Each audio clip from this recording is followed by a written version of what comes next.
Welcome to Security Guy Radio at Black Hat 2016 Las Vegas. What's your name? My name is Maya Schirmann. And Maya, where are you from? So I'm from Israel. Okay. And I'm the Chief Marketing Officer of a company called Deep Instinct. I love that name. Isn't it a great name? Yes. It's like a movie.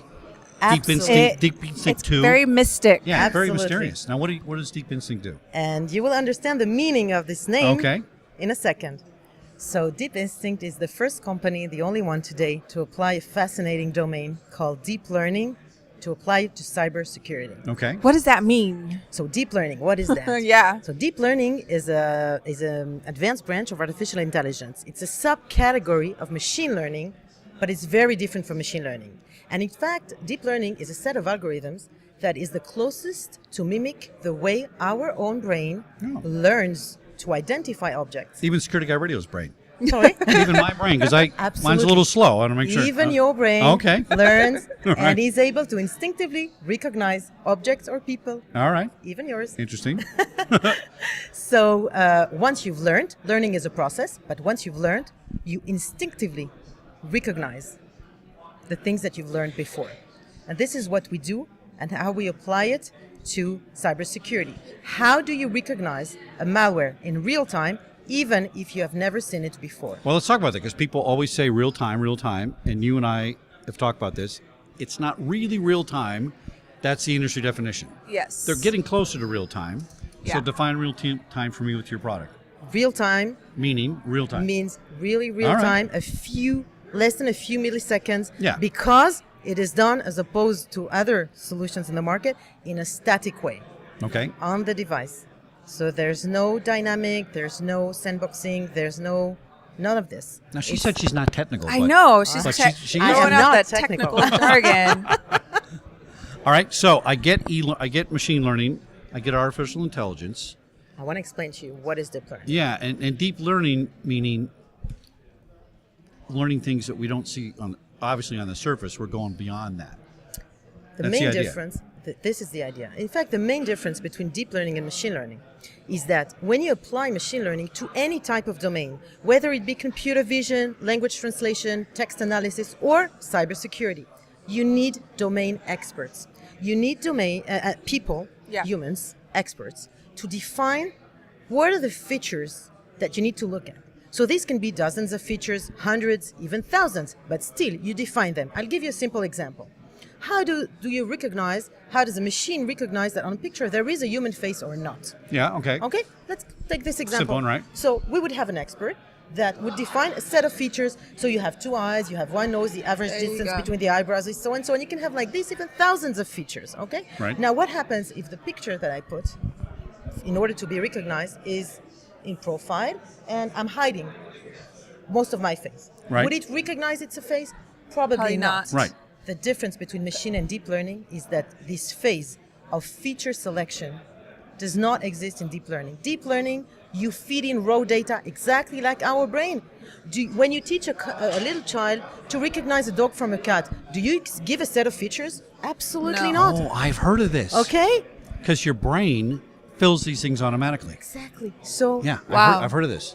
So you have this kid. Yeah. And what do? You show him on TV, on the street, in the park, this is a dog, hey look, this is a cat, hey look. And each time it's a different one. And one day, wow, and the parents are always so proud, the kid sees a Says- dog and and it's says, different from any "Stop." other dog he's seen before. And maybe the poor dog Right. has three feet instead of 4, okay? And the kid knows it is because he has learned. And he didn't learn because we explained to him a set of features in order to make a decision if this is a dog or not.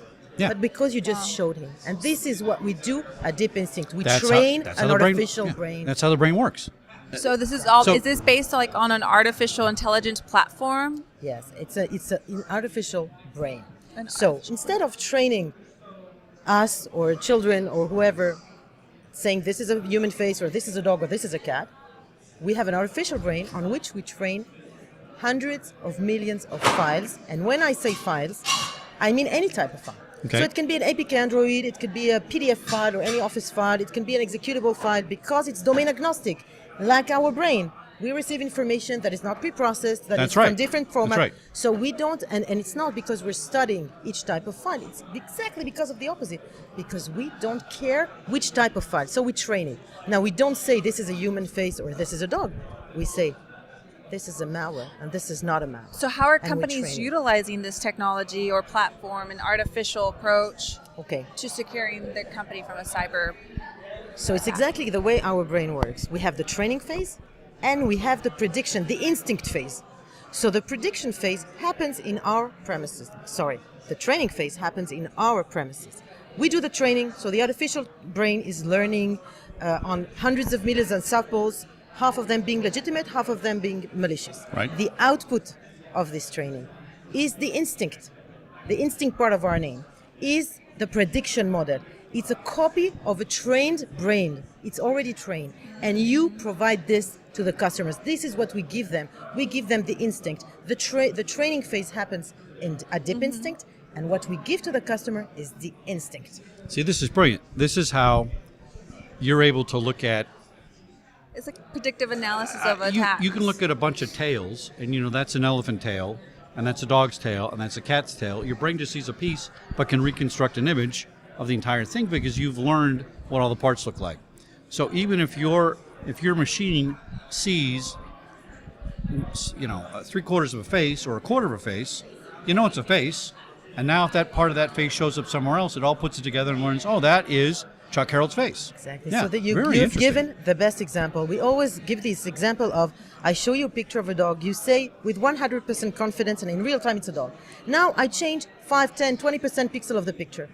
You will say You don't it's know. a dog with the same level of assurance. But Right. in cybersecurity, and it's exactly the example you gave. In cybersecurity, it is not the case. Yep. There is over one new malware created on a daily basis. And this is Wow. one of the key challenges. How do you detect and how do you prevent from malware that you've never seen before? But all these malware are almost, So if is not the- all, mutations of past ones. So Interesting. is there a built-in capability to block and contain so that the company, the organization never has to analyze, well, the deep instinct told me that this looks like malware. Is it malware? How does... You're absolutely right. So we deploy it. There are different ways to deploy it. Come on, But boss. one way to deploy it is to deploy it on the device itself. So we put a very light agent which contains a copy of the brain, and it's very lightweight and doesn't impact the user experience. So it's on the device. At the second that it's on the device becomes protected autonomously, meaning it doesn't need even to be connected to the enterprise's network, or even more than that, even to the internet. You can imagine your device is on flight mode, you put a USB with a malicious PDF, it's Right. going Example. to be detected and Great example. blocked. Okay? It's completely connectionless, autonomous. Portable media security is a big challenge in a lot of Absolutely. different industries, particularly the critical infrastructure industry. Absolutely. Where was this company developed? This idea? How did it come? Yeah, where did it come from? Where's the company located, and how? Who came up with this? Okay. So we have first of all, we're located in Israel. I knew Okay. it. I knew it. Ah, there you go. No, because the best things come out of there. It's Yes. true. It's true. Every time I say that's the best thing I've ever heard, Israel. Yeah. Thank you. Absolutely. So, but also we have teams, of course, in the U.S. Yeah. Local teams in the U.S. For different activities of the company. So the founders basically came with this idea that deep learning has brought so much improvement in other domains like computer vision or text understanding, like improving by 20 to 30%.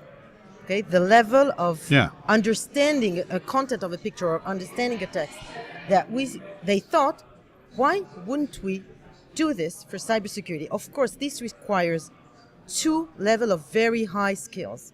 One is deep learning, which is not so easy to find these days, No. because you have very few companies really applying deep learning, and these are the big ones. It's very innovative. What's Absolutely. Yeah. called, also known as predictive analysis in I've other heard that, right, industries, right. and more like oil, gas, to reduce downtime of critical infrastructure. Same concept is being applied here, but in cybersecurity, you don't see many technologies doing the predictive thing. analysis part. Everything is usually post-breach. They're trying to find out what happened and try to prevent it from a mappable, historic view, Right. instead of predicting the attack before it happens. predicting and blocking it, because it's great to do analysis afterwards, but anyway, I the know. damage is done. It's That's it's what too happens late. always after, right? It's too late. So this is very interesting. People always ask me, how did you know that guy was a bad guy? I said, because my grandmother looks like a grandmother, a duck looks like a duck, and a burglar looks like a burglar. Well, how can you describe that? I can't really describe it. But it's an intuition. Every burglar's right? no, No? not Not even completely, that? right? Because your intuition is only based on what? Past experience? Your past experience, or And you can have a wrong intuition sometimes. yeah. Go. So This is not intuition. a burglar looks like a burglar because even though they may be all kinds of different sizes, shapes, colors, whatever you want to say, their behavior is a burglar, okay? And you can fool people with the way they look, but it's their behavior. So this is very similar, right? Malware behaves like malware. How you write it up and what you do with it and what you make it look like, what package you put it in, that's great, but guess what? It's still malware. And so the deep learning is saying, forget about trying to find a code that matches something. Look at the behavior. Is that a good way to describe it? Yeah. Look at the raw data. Look at Yeah. everything. Yeah. Wow. Don't just decide what you need to look at, because there are things that are left aside, and hackers, they know at some point Right. what you're looking at and what you're not looking at. Now, your company applies this specifically to malware, but I could see Yes. this being applied to all kinds of things. Are you guys going that direction with other deep learning things? So we are a cybersecurity company. So many companies do apply deep learning for other purposes, like Yeah. you said. So we are focusing on cybersecurity. Okay. This is our core.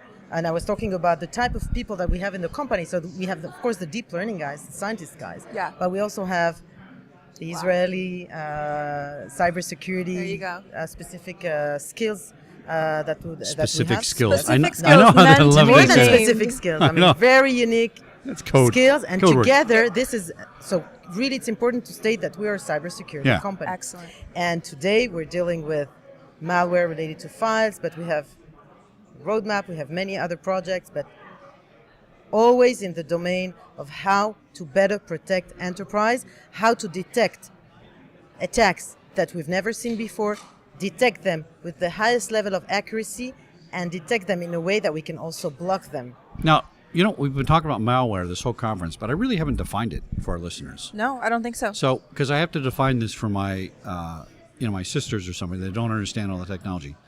Is malware something just beyond malicious, meaning bad, code? An attack is not malware; that's an attack. You're right. So malware is something that's going to be like a bad program on your computer, on your phone. Right. But It's it doing can- something malicious. It's stealing data. It's doing something like that, right?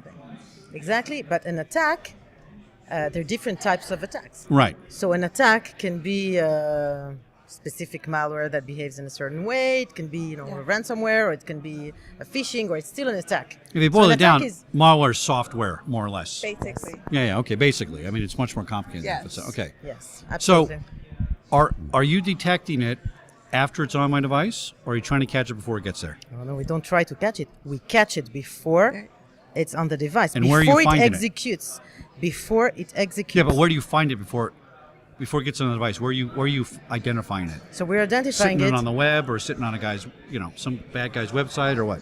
So when we're talking about on-device protection, Right. so you're in front of your laptop, or again, like I said, it's agnostic, so it can be your Android or your iOS mobile or tablet, or it can be your Windows PC, and you download an application, for example, Yeah. you start a download application, then it doesn't wait for the application to be downloaded. Oh, it catches it in the executed. stream. It catches Oh. it before, and if the company's security policy would say, I want also to be not only in mode of detection, but in mode of prevention, Yep.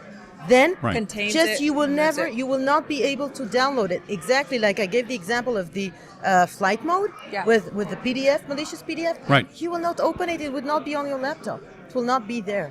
Now let me ask you a question. Are you creating libraries? Maybe this is secret information, but to me, I would be saving all these things I capture, putting them in a library, and then learning the patterns between all those things. I bet you could identify, these 30 malware things came from one developer or something like that. Is that possible? Yeah, it's theoretically possible. Yeah, theoretically possible. Theoretically possible. Excellent. Deep learning can learn anything. You would put there weather forecast associated with economic information, or it learns by itself in different, of course, there are Right. different ways, supervised, unsupervised, but it learns from any raw data. Now, the more complex is the data, the more complex is the problem we're trying to solve. And the more data we have, Yeah. the more deep learning brings amazing results. I want to move to Israel. It's the Yeah. best stuff. You have Maya, to. thanks for coming on the show. What's the name of your website again? Deepinstinct.com. Excellent. And look for the sequel, deepinstinct.com, too, at your theater near you. It's a great name. Thanks for know. coming on the show. I Thank learned you. a lot as usual. And you're welcome to come on the show for 60 minutes. You can Skype in for me, and we can do a really in-depth show. And it'd be We'd really love interesting to show some real-world samples of how this stuff has been caught. And That and would stuff. be amazing. Thanks for coming on Security Thank Guy. you, Chuck. Appreciate it. Thank you, Cherries. Thank you very much. It's been Thank a pleasure. you.